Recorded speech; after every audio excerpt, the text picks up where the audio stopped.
اس محفل میں جتنے بھی بزرگ موجود ہیں اور وہ چھوٹے چھوٹے بچے جو یہاں موجود ہیں، ان تمام کو دل کی عمیق گہرائیوں سے مبارکباد پیش کرتے ہیں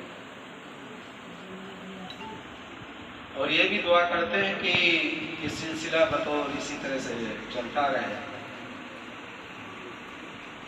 یہاں اتنے بزرگ بیٹھے ہیں، مولانا جسیم صاحب نام بہت سنا ہے اور کبھی سننے کا موقع بھی ملا ہے۔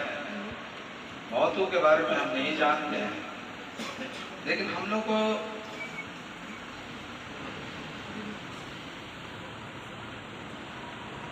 تھوڑا سا یہ رہتا ہے کہ آخر تعلیم جو ہے، تعلیم کا مقصد کیا ہے۔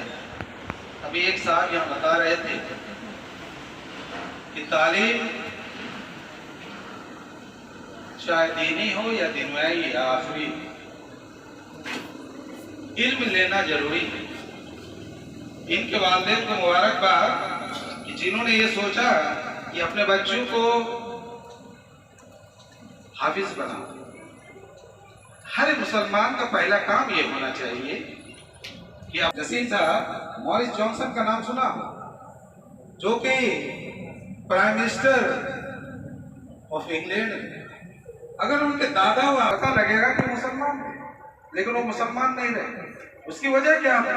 اس کی وجہ یہی ہے، عثمانیہ سلطنت میں اگر جا کے دیکھیں تو پتا لگے گا کہ ابوالکلام نام کا ایک شخص تھا جو مسلمان تھا اور اس کے بچے جو ہے کرسچن ہو۔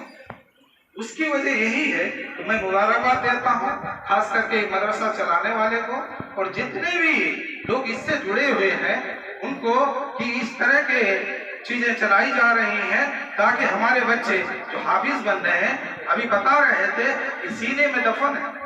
قرآن جو ہے، قرآن ایک آئینہ ہے جو ہمیں بتاتی ہے، ہمیں دور ہے، اللہ سے دور ہے اس لیے کہ ہمیں علم نہیں۔ کبھی کبھی جانا ہوتا ہے، جیسی رات میں یہاں پہنچا تو قبرستان پہلے ہی جاتا ہوں، تو وہاں جانے کا موقع تو تب پتہ لگتا ہے کہ دنیا تو کچھ بھی نہیں آخر